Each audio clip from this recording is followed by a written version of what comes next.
nothing alike. We's different. You ain't the hustling type. We's different. Ladies and gentlemen, boys and girls of the YouTube world, CJRozay's back in the building. Welcome back to the channel.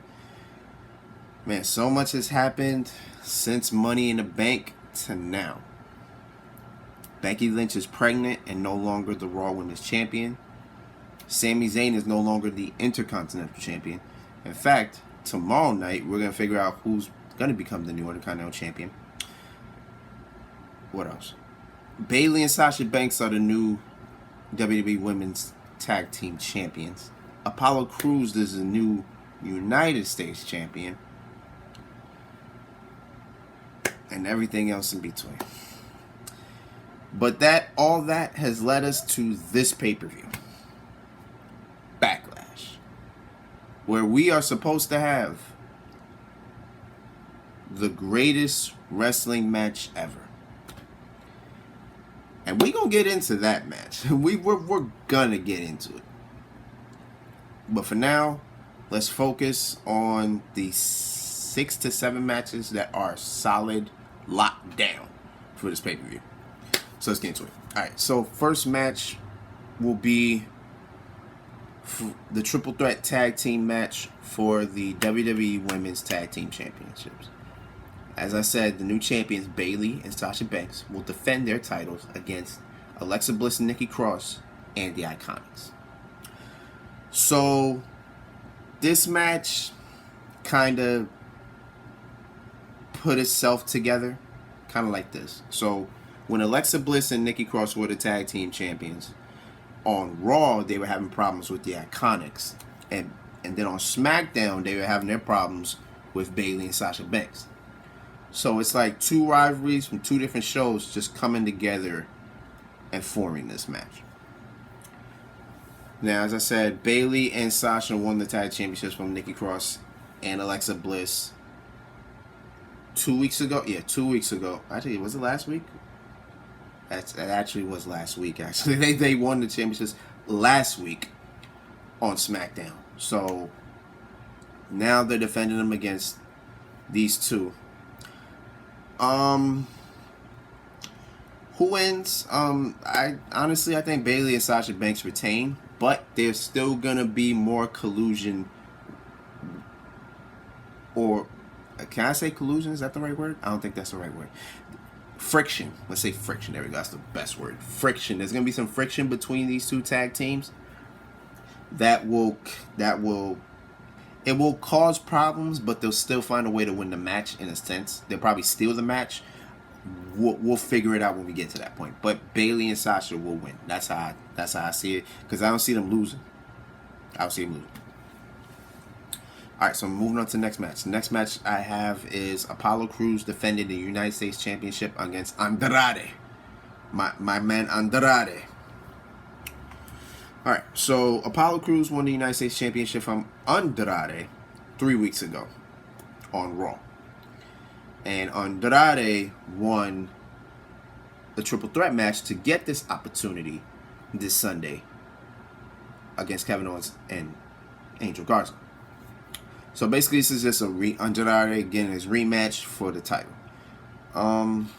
It should be a good match. It should be a solid match. I see Apollo winning and retaining his title.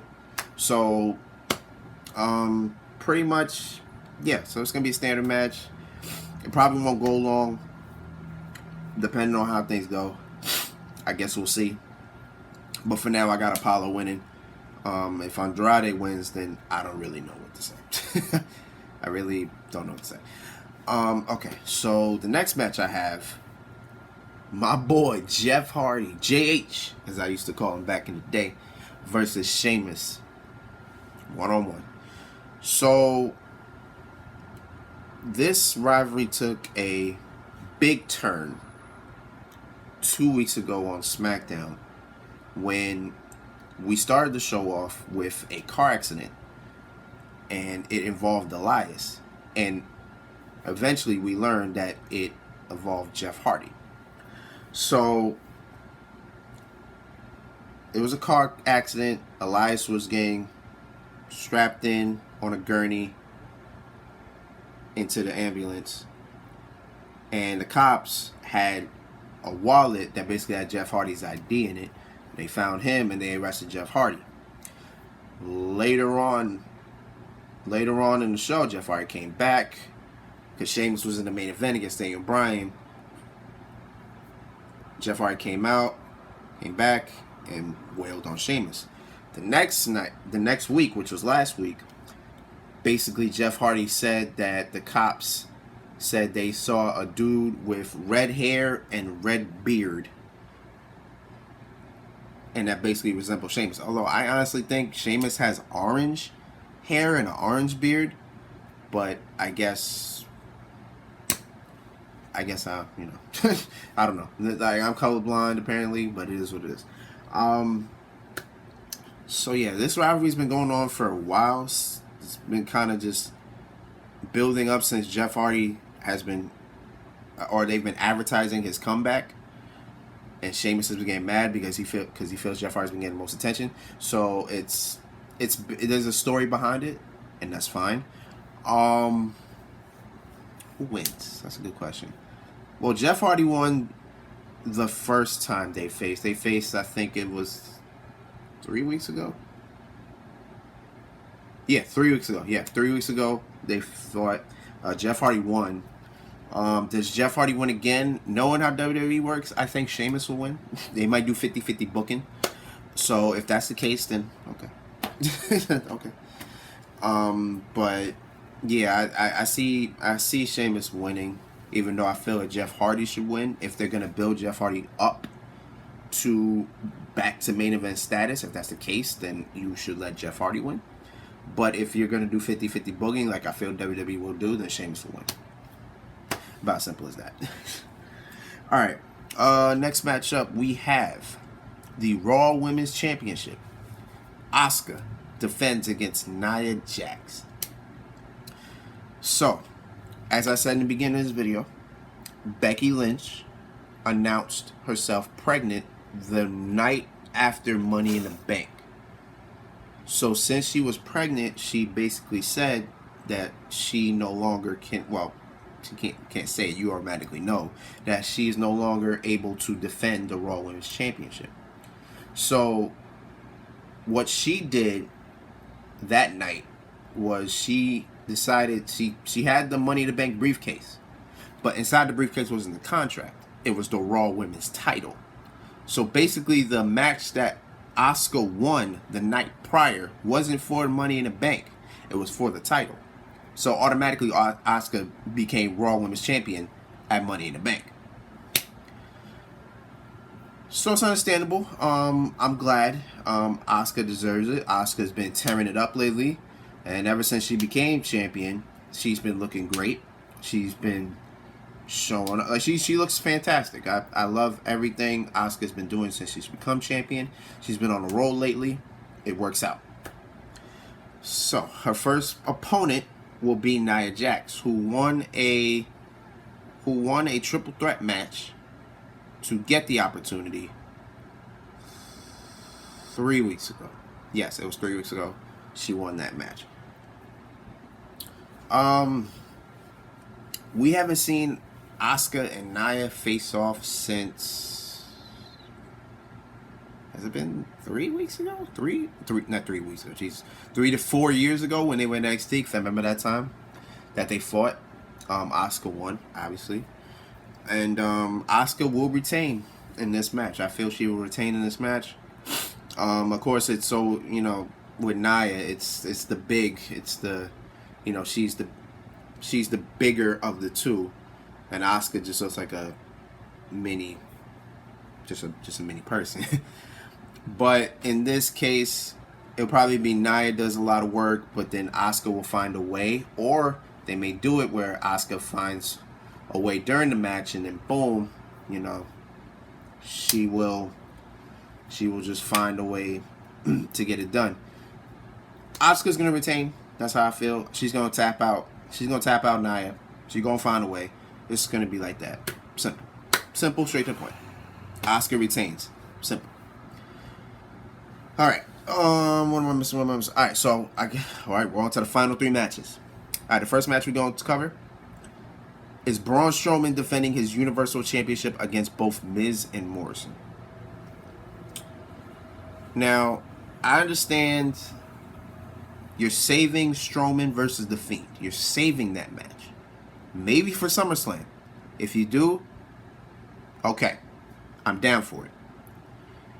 I'm not really down for this random match that you put together. It's a handicap match for the Universal title. I understand when it comes to Miz and Morrison, you take them away from the tag team titles for a while. You know, you push them away. You know, we've seen New Day versus Miz and Morrison already a couple of times already. There's no point to keep booking that match, so you just move them away. Understandable. I get it. You could put them in a different feud. You could have done that. Instead, you put them in a Universal Championship match with Braun Strowman. Now, don't get me wrong. Miz and Morrison, separately, fantastic. Together, great. I just don't like them in this match because unless it's booked where Strowman is fighting for his life and he just finds a way to win, I honestly think Miz and Morrison are going to get squashed in this match. I feel that way. Because Strowman's winning. Strowman is winning this match. Strowman is winning. How it's going to be booked is depending on the WWE. It's depending on World Wrestling Entertainment on how this match is booked. I just don't know how it's going to go. But right now, all I know is that Braun Strowman is winning this match. We'll see how it goes on Sunday. For right now, Strowman's winning this match. No buts about it. Okay. So, Drew McIntyre, the Scottish Psychopath, versus Bobby Lashley, the almighty Bobby Lashley, for the WWE title. You know, I like this match. I like it. I like the fact that MVP is now Bobby Lashley's manager. I like the fact that Bobby Lashley is the person that should get the shot for the title. Because if you really think about it, besides Aleister Black, Bobby Lashley's record in 2020 is very, very good. Like, I don't think Lashley's lost. Has Lashley? No. I think Mania is probably the only. I think Mania is the only match Lashley's lost decisively. Other than that, Lashley really hasn't lost cleanly. Either he hasn't lost cleanly or he hasn't lost at all. So it's like Lashley's good. Like his record is good. He's the perfect person to be facing Drew McIntyre. Now, I'm praising him now, but I know the fact he's not winning. Drew McIntyre's winning. He's retaining this title, of course. Because look how hot Drew McIntyre's been. Man, ever since he won this title, this man, Drew McIntyre's looked unstoppable. No doubt about it. This man has looked... I've never seen a champion more dominant than Drew McIntyre. It's been years. Years. So, that's how I see it. Drew McIntyre's winning, but it might be a very good match. It's going to be a hard-hitting match, too. It's going to be a really hard-hitting match. But I do like Lashley. I would not have picked a different more person than Lashley. I think Lashley is exceptionally deserving. I'm glad they're finally booking him into a WWE Championship match because he actually deserves it. But Drew McIntyre's winning this match. But it might be a really good match. It might be the best match Lashley's had since he's come back 2 years ago. He's been back for 2 years. And I don't think he's had a better match or a really good match. So this match might be the one. That's how I'm seeing it. Drew McIntyre wins. Now, let's get into the final match. I'm about to take my glasses off for this one. Alright.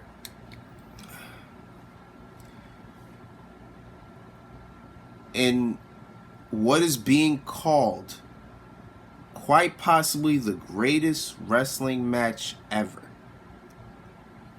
Edge versus Randy Orton. Okay. First thing first. We all know this is a rematch. They had a match at WrestleMania. The last man standing match. One of the best matches on the card. It was a really good match. Really physical match. Told a great story. That match was thumbs up. How you top that is important. I don't know if they will, though. But based on how WWE is portraying it, they just might. They just might.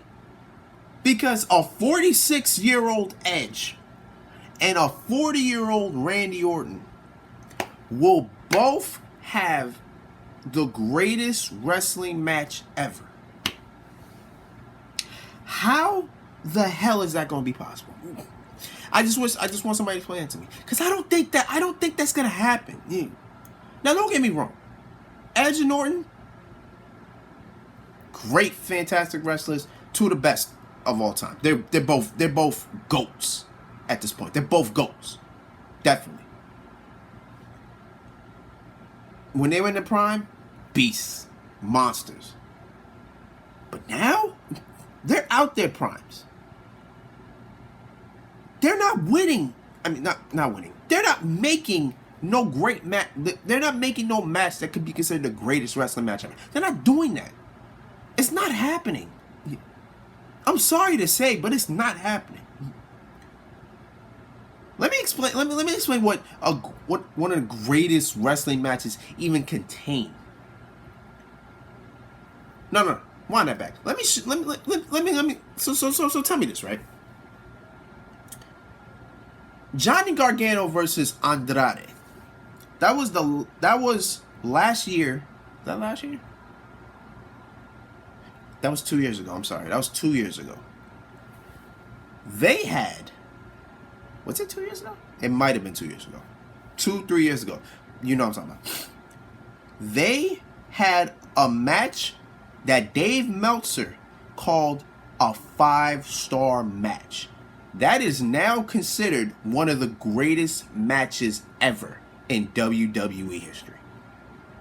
CM Punk versus John Cena, Money in the Bank 2011. That Dave Meltzer also made 5 stars. That is considered one of the greatest wrestling matches ever. Shawn Michaels, HBK, Mr. WrestleMania versus The Undertaker, WrestleMania 25 in 2009.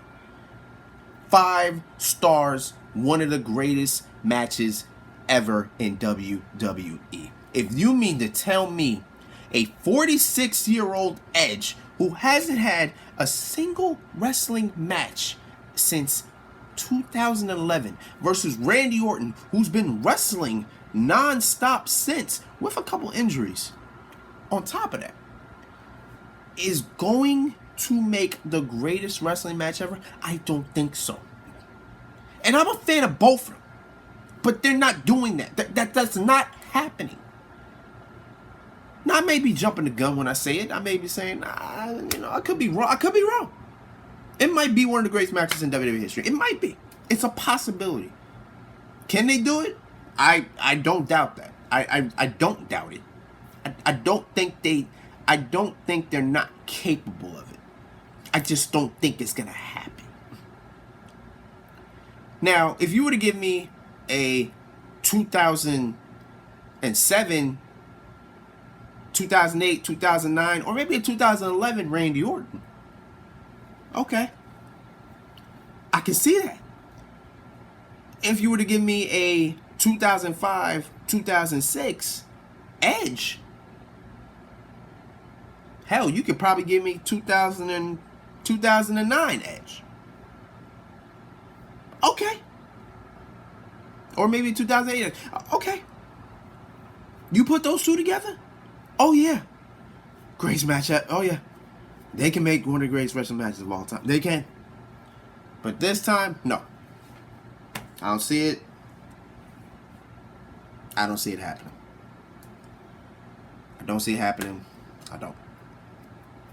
But will it be a great match? It will be a great match. They have chemistry. They create story. It will be a great match. It just won't be the greatest match of all time. That's just honest. It's an honest opinion. Who wins? And that's the thing. If we're doing 50-50 booking here, which I'm pretty sure we are, then Randy Orton wins this match. Yeah, Randy Orton wins this match. Now, if Randy Orton wins this match, then honestly, they're going to have a third. And it probably will be at SummerSlam. Pretty much. But if Edge wins, then Orton has to move on. Or if Randy Orton wins, then maybe he can challenge Drew McIntyre for the WWE Championship later down the line. We got some possibilities. We got some stories that could be created. We got some things going. We'll see how it goes. Backlash is in 2 days. Well, 3 nights. Backlash is in 3 nights. We'll figure out what goes on from there. Until then, it's been Rose, man. Thank you for watching. Thank you for all the love and support as always. Until next time, peace, love, 100. Yeah.